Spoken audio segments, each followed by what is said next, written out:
Yeah. this is David Maddox, the Yeah. In the political Independent. editor of The Independent, and he's written this article, which is like a very short article. He nails it though. He nails it, yeah. In the space of a few paragraphs, the amount of contradiction Mm, and sort of ambiguity about what exactly he's trying to say is uh, absolutely incredible. It's a tour de force. So it's called Why Starmer's Government Has Waited Until Now to Take Action on Israel. It didn't used to be called that. It had another title, which was The Real Reason Why mm. Keir Starmer's Government. They looked at the article and thought, this article's not working. It seems like a load of bollocks. It must be the title. If we change the title, that'll fix it. So what does it Anyway, say? it starts off first. So this is a few weeks ago when David Lammy was up, and the Labour government finally said a little something about what Israel's doing to the people of Gaza, which wasn't entirely positive for the first time Mm, in Parliament. And Maddox wrote, frustration spilled over in the Commons on Tuesday from Labour MPs and others over the time it has taken for Keir Starmer's government to step up and take action against Israel over the Gaza crisis. So Labour had taken a long time, but now mm, they were finally stepping up.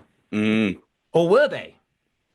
This is where Maddox this is where it really we're not sure if it's about the time mm, that it's taken them or if they're even stepping up right now or mm, what the reason is. But mm, hopefully we can try and sort of decipher that. So next paragraph. As the UN warned that 14,000 babies risked death from malnutrition by Thursday without urgent aid, there was a sense that by the time Foreign Secretary David Lammy got to his feet, it was already too late and not enough. So too little, too late. He announced a largely symbolic move of suspending trade talks with Israel and sanctions against some extremists in Israel connected to settlers, which isn't really even connected to Gaza. And I think it included that woman who was on on the Louis Louis through. Theroux. She was Yeah. getting the brunt of the genocide. The entire global political order, it was that woman's fault. I mean, She's she been is a bit of a sanctioned. bitch, but Amadik says, but the question was, why had it taken so long for the UK government to act, even in this limited way? Why was it only now that they were tightening the screw? So Mm. even though the question really is that why are they not doing more, for some reason the question actually is, why is it taking them Why so is it long? taking time? It's such a sort of nothingy question. And then he says, in some ways, the anger felt over the delay was best expressed by a Tory MP, Kit Malthouse, who just recently authored a letter signed by senior colleagues demanding the recognition of the state of Palestine. And that's wild, right? Now Tory MPs are calling for a state of Palestine. Anti-Semitic conspiracy theories suggesting Labour is being held back by Zionist interests can readily be found on social media, but none of this is true. This is what Maddox thinks, right? Mm. So what he thinks is going on is, in reality, Labour under Sir Keir Starmer has been held back by a sense of shame. Shame about what? Explain that one. Well, it's interesting because he says anti-Semitic conspiracy theories suggesting Labour is being held back by Zionist interests can Mm. readily be No, found on no, no, social no, media. no. That's not true. It's a No. sense of shame. Shame about what? About Mm. not conceding to Zionist interests, it seems, is what he's saying. Mm. So, next paragraph. A visible reminder of this came when former leader Jeremy Corbyn got to his feet to challenge Lammy. Under Corbyn's leadership, Labour became so immersed in anti Semitism and so marginalised with the Jewish community that the party has had to continue working hard to restore its reputation. So he's making this link that the Labour Party have been unwilling to challenge Israel on its genocidal policies in Gaza because of the shame that they feel about what happened under Jeremy Corbyn in their relationship with the Jewish community of the UK. So there's a Yeah. linking there, the Jewish community of the UK and genocidal policies in Gaza, linking those two. That's what Maddox is doing there. I don't know if he's doing that intentionally. I don't know if any of this is intentional. It's really hard to know what he was originally trying to say. Anyway, next paragraph. For this reason, the reason bit the shame.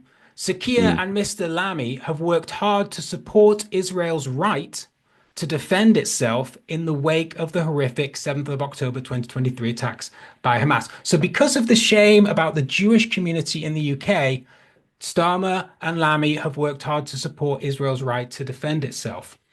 As attacks on Gaza by Israel have intensified, Labour has softly attempted to pressure Netanyahu's government into restraint, but never been willing to go the extra mile.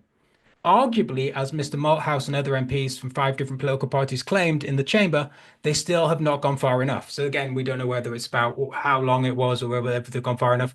That's still up for who it is, what the reasons are, who's behind it. He's saying that it's not Zionist conspiracy theories, but it is directly a result of Starmer's government capitulating to the Jewish community in this country over genocidal policy.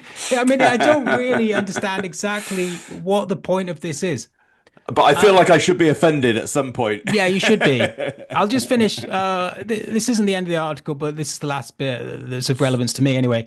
But the reality is that the urgency and horror of the situation now facing the people in Gaza is the tipping point where the imminent catastrophe outweighs the shame of Labour's recent political past. So Yeah. the bombing, the mass death of the last few years, that was pretty bad, but it wasn't enough Yeah. to Not stop enough them from feeling sad about about the Jewish something that community in the UK, happened which in which is 2018. unrelated, obviously, because it would be Yeah, anti-Semitic because that to would be say anti-Semitic. Yeah, yeah, that yeah. the will of the Jewish community in Britain is that there should be a genocide Yeah, yeah, in Israel. You yeah, shouldn't yeah, link Jewish people in general with No. Israel unless you're doing it in a positive manner. Obviously, that's Yeah, the caveat. When yeah. you do it in a positive manner, it's fine. When you say, well, this is the Jewish state, they Mm, represent all Jewish people, this is all good. But then when you say, well, aren't they doing a genocide? Say, well, that's anti-Semitic. So no, but I don't yes. think they represent all Jews. Yeah, but they Yeah. do represent all Jews. So if you say they're doing anti-Semitic, but yes, I mean, the through line of Maddox's thing is that Labour was slow to question this genocide because of the views of the Jewish community in the UK, which is Mm. insanely anti-Semitic.